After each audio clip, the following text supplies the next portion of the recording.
A Ucrânia está muito próxima de entrar na União Europeia e até mesmo na OTAN. Um acordo histórico foi assinado entre Joe Biden e Zelensky, que na prática coloca a Ucrânia sob proteção militar dos Estados Unidos por 10 anos. Mas isso significa que a OTAN, em especial os Estados Unidos, vão enviar soldados para o campo de batalha, colocando frente a frente americanos contra russos? Isso pode acabar muito ruim. Além disso, vamos dar repercussão no episódio de hoje às falas abjetas de Lula, que disse que Zelensky, que é o presidente... E nesse episódio ainda daremos repercussão à fala abjeta de Lula, que diz que Zelensky deve estar gostando da guerra. Justamente ele, presidente da Ucrânia, o país invadido, que na prática é a vítima. Mais uma vez, Lula envergonha todo o Brasil. Para você entender tudo o que está acontecendo neste momento na geopolítica internacional e aqui no Brasil, confere aí o episódio de hoje. Atualiza aí! Fala galera, Toby na área com mais um Atualiza aí no ar. Tá demorando, mas o dia está chegando. Vai chegar o momento que a Ucrânia oficialmente vai entrar na União Europeia e, quem sabe, até mesmo na OTAN. Para você entender o que está acontecendo, se liga aí na primeira reportagem que eu trouxe para você no dia de hoje. Gazeta do Povo diz assim na sua manchete: União Europeia deve iniciar negociações de adesão da Ucrânia neste mês. Tudo começou com relação à União Europeia. Desde o momento em que o povo da Ucrânia decidiu se afastar da Rússia e se aproximar da União Europeia, uma vez que a Ucrânia é um país europeu e a União Europeia é o maior bloco econômico do mundo, o maior em poder, em nível de integração e formado por democracias, o povo quis se afastar, obviamente, da ditadura que é o Vladimir Putin e a Rússia. Portanto, o que acabou acontecendo foi que o presidente fantoche da Ucrânia, naquele momento, Yanukovych, simplesmente não quis assinar o acordo com a União Europeia, o que causou uma revolução dentro da Ucrânia que ficou conhecido como Euromaidan.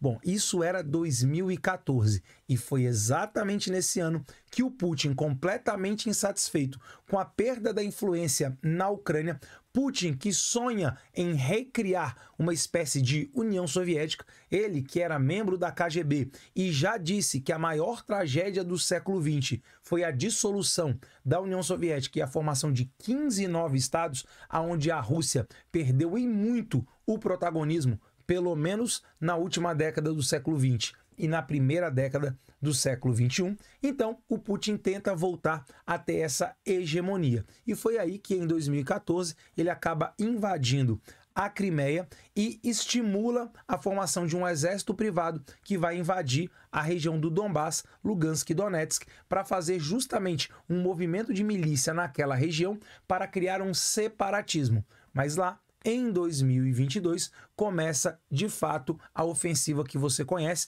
com a tentativa de tomar todo o território ucraniano e derrubar o governo. Só que isso não deu certo.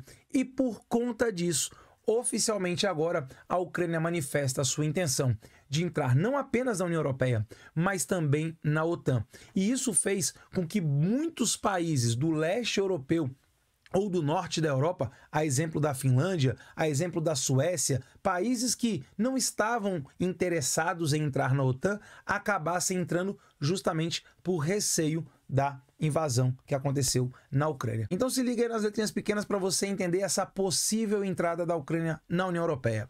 A Ucrânia cumpriu todas as medidas que solicitamos. É por isso que acreditamos que a União Europeia deve iniciar as negociações da adesão com o país no final deste mês, disse von der Leyen, que é a secretária-geral da União Europeia, ou a presidente da União Europeia, você pode entender dessa forma. Então, muito próximo agora, de fato, da Ucrânia adentrar na União Europeia. Agora, se isso já é importante, muito importante para o povo ucraniano, e eles querem isso pelo menos desde 2014, sem dúvida nenhuma, o que mais vai ser impactante para o povo ucraniano e talvez para o mundo inteiro é se a Ucrânia efetivamente conseguir entrar na OTAN.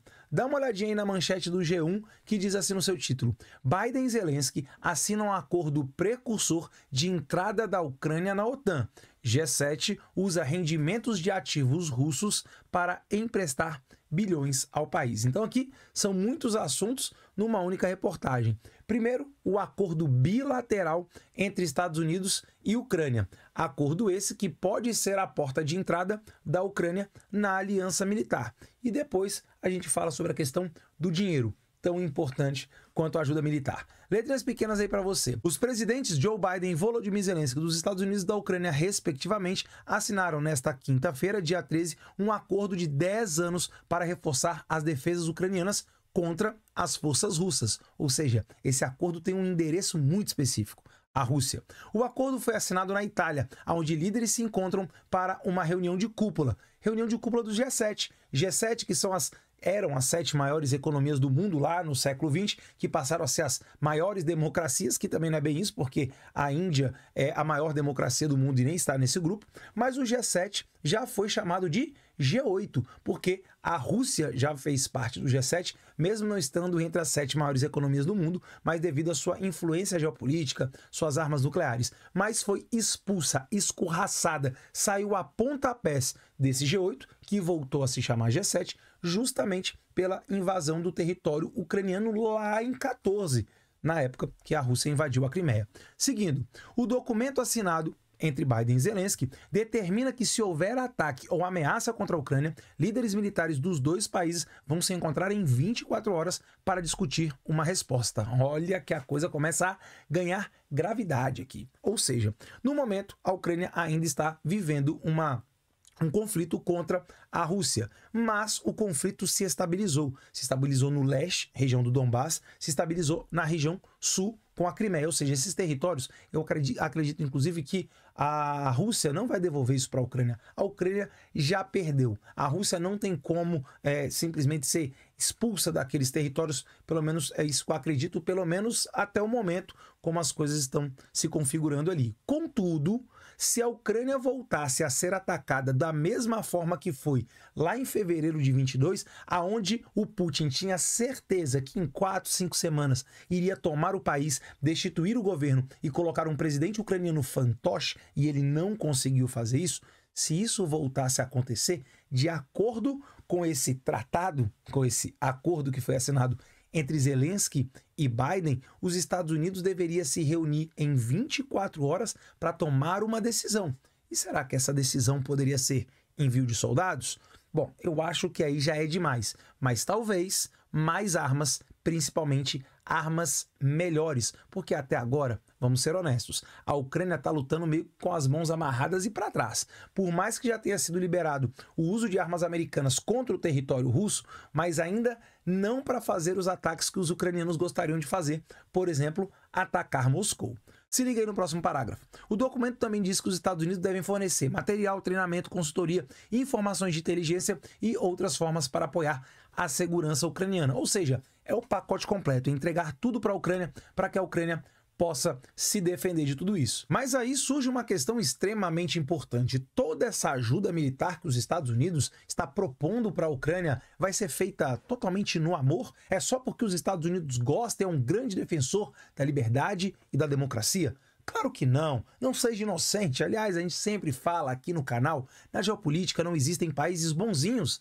Na geopolítica o que existe é interesse. Então, você aí que não costuma entender muito bem o que é falado, quando nós falamos a realidade de um país que tem agido de forma completamente equivocada e até criminosa, isso não significa que o outro país se tornou bonzinho. Ou seja, o fato da Rússia estar completamente errada no caso da Ucrânia não faz dos Estados Unidos um país bonzinho, um paraíso da democracia e da liberdade, sem dúvida nenhuma. Mas espera lá, se colocarmos na balança Estados Unidos e Rússia hoje, eu, enquanto brasileiro, prefiro estar do lado dos Estados Unidos. Por quê? Porque a realidade, eu só tenho esses dois campos para escolher. Aliás, teria a China também para poder escolher. Porque o ideal seria um país do tamanho do Brasil, com a população que tem, criar uma via de desenvolvimento, ou seja, não sermos dependentes de nenhum desses países. Contudo, levando em consideração o povo que nós temos, a classe política que nós temos,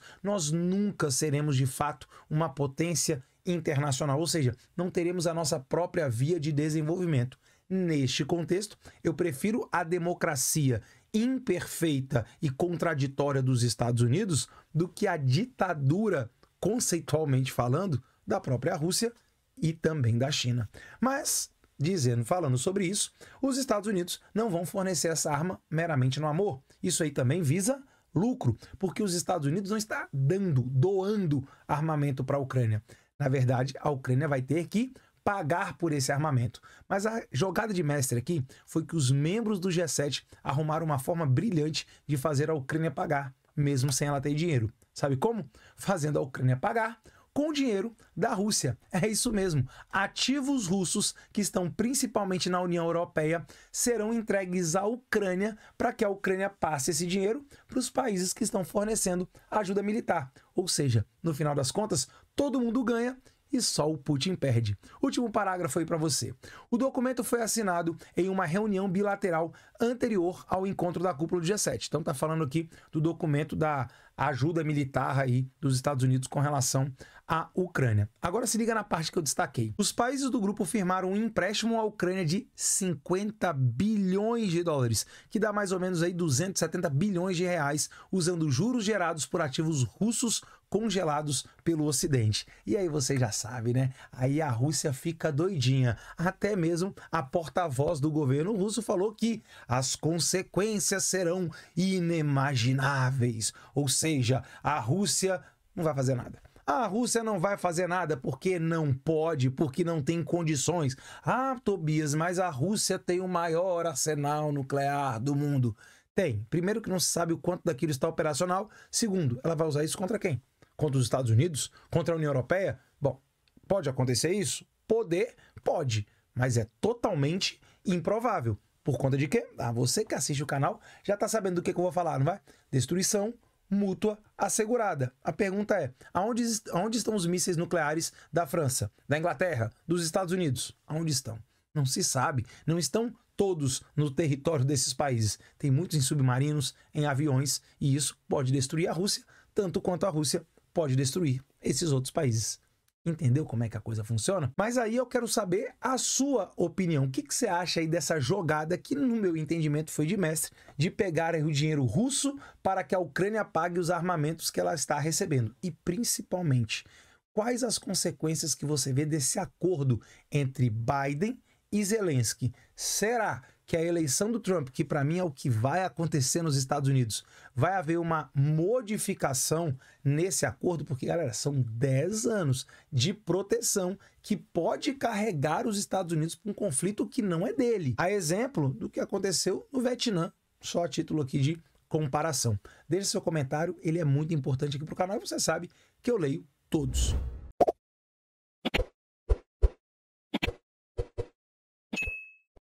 Agora bora mudar de assunto? Quer dizer, mais ou menos, né? A gente continua falando de Ucrânia, só que agora nós vamos falar de uma declaração horrorosa, abjeta de quem? Do anão diplomático, claro. Vamos falar do Lula, que conseguiu mandar a seguinte frase.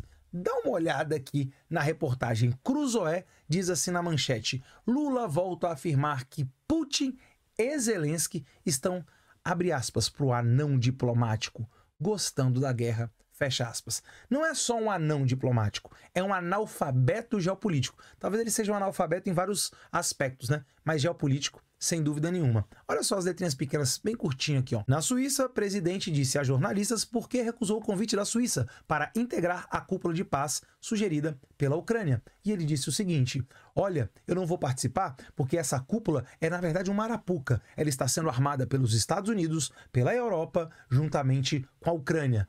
Ah, que é a vítima no caso. Ele disse que só participaria se tivesse o agressor junto. Você tem que colocar a vítima e o agressor frente a frente.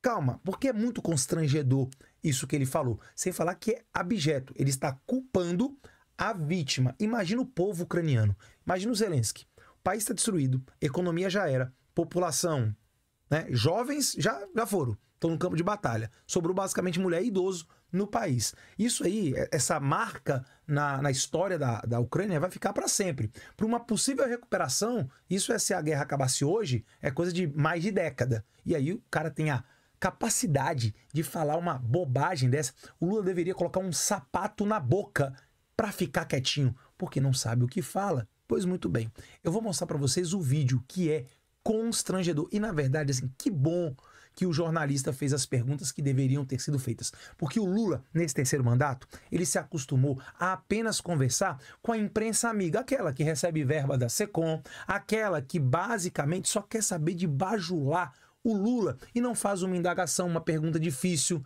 Aliás, quando a coisa no Brasil está ruim, eles falam que, na verdade, mesmo que seja ruim, é bom, né? Você vê isso muito na Globo News, por exemplo. Pois é, esse jornalista foi direto na ferida e você vê o Lula sem reação, sem resposta. Presta atenção aí no vídeo constrangedor do Lula. Eles não entendem essa defesa que o senhor faz, às vezes, do Putin. Eu não faço a defesa do Putin. O Brasil foi o primeiro país a criticar a Rússia pela invasão do país. Mentira! O Brasil foi o primeiro país a questionar, a criticar a Rússia. Ah, para! Como vocês devem ter visto aí, o Brasil passando pano, não conseguia falar efetivamente o nome. Condenamos veementemente esse ataque. Até porque, quando começou, nem era governo Lula ainda era finalzinho de governo Bolsonaro. Então, entenda como é que as coisas estão acontecendo. O cara não sabe o que dizer. E aí ele fica culpando a vítima. Calma que vai piorar. Esse jornalista foi sensacional. Pena que eu não sei o nome dele aqui pra divulgar, né? Porque o cara foi muito bem. O que eu não faço é ter lado. Não, o meu lado é a paz. O meu lado não é ficar do lado do Zelensky contra o Putin, do lado do Putin contra o Zelensky. Então é o seguinte, o Brasil tem uma posição definida. Nós estaremos dispostos a participar de qualquer reunião que discuta paz se tiver os dois conflitantes na mesa. Os dois. A vítima e o agressor. Se tiver Rússia e Ucrânia. Sabe? Porque senão não é discutir paz. Agora vem. Olha a cara sem saber. Tipo, me salva alguém, eu não sei o que responder. Porque é um ignorante, um analfabeto geopolítico. Olha lá. Ainda que ceda territórios para a Rússia. Ainda que ceda territórios para a Rússia. Crimeia, Donbass. Eu não sei. Ainda que ceda territórios para a Rússia, tem que ceder território? O seu... Eu não gosto de xingar aqui, mas olha só, presta atenção. Vamos fazer uma analogia aqui. Gente, que presidente medíocre. Imagina que uma coalizão de Argentina, Uruguai e Paraguai se juntem para invadir o Brasil. E eles invadem a região sul, Rio Grande do Sul, Santa Catarina e Paraná. E aí, o Lula é o presidente. De acordo com o que ele está falando, o Brasil, para impedir o conflito, deveria negociar a paz. Como? Aí o jornalista pergunta, cedendo territórios? Na lógica do Lula só pode ser. Porque em que momento você viu o Brasil de fato propondo a paz? Não, Tobias. O Brasil propôs já isso na ONU. Deixa eu te falar uma coisa. Como é que vai ter paz se quem está agredindo, a Rússia, não vai sair da Ucrânia a não ser a força? Você acha mesmo que a Ucrânia deve abrir mão da soberania do seu território? Só se você for maluco. Só se você também estiver apto a abrir mão da soberania brasileira sobre o seu território. De repente, a Amazônia, vamos entregar para os outros. É por isso que esse cidadão não poderia ser presidente. Mas aí tem um monte de, sei lá, cabeça pequena que acaba votando um desqualificado desse. E por incrível que pareça, até colegas, professores de humanas, inclusive. De humanas. Aliás, eu tenho colegas que são de humanas ou até de outras áreas do conhecimento que também se formaram em direito. E eles são negacionistas, né? Aquela história. Não tem prova. É assim, ele não foi condenado. Sabe essas coisas assim? Não tem como um país como esse, com esse tipo de gente, com esse tipo de povo, evoluir. Porque elege esse tipo de pessoa. Calma que, só para fechar, olha a frase que ele fala, colocando culpa no Zelensky. Tem que ter um acordo. Agora, se o Zelensky diz que não tem conversa com o Putin, e o Putin diz que não tem conversa com o Zelensky, ou seja, porque eles estão gostando da guerra. Porque senão já tinham sentado para conversar e tentar encontrar uma solução pacífica. Eles estão gostando da guerra. A vítima está gostando de ter sido agredida. Pois é. O que esperar de uma pessoa ignorante como essa? Bom, quero saber a sua opinião. O que você acha de tudo isso, dessa fala do Lula? Que o Zelensky está gostando da guerra, que o Putin e o Zelensky deveriam sentar para negociar. Que negociação é essa? Eu acho que para a Ucrânia a negociação é muito simples. É assim, ó. Se a Rússia for embora amanhã do nosso território, a guerra acaba. Simples. Ah, mas o Lula deve estar... Eu não tô do lado do Putin. Ah, não? Se a Ucrânia tiver que ceder território, você tá do lado do Putin. Pois bem, quero saber sua opinião. Coloca aqui nos comentários. E o seguinte, chegou até aqui, gosta do Atualiza aí, gosta do meu trabalho? Pô, na real, dá uma moral, porque é o seguinte, a inscrição não só ajuda o canal a gente chegar ao nosso grande objetivo, 100 mil inscritos, como é um combustível, é uma gasolina turbinada. Deixa seu like, compartilha esse vídeo, badala o sininho das notificações, deixa o seu comentário e principalmente, clica aqui, ó, se inscreva no canal pra gente chegar aos 100 mil inscritos. Tamo junto? Beijo do Toby, eu volto amanhã com mais um episódio do Atualiza aí.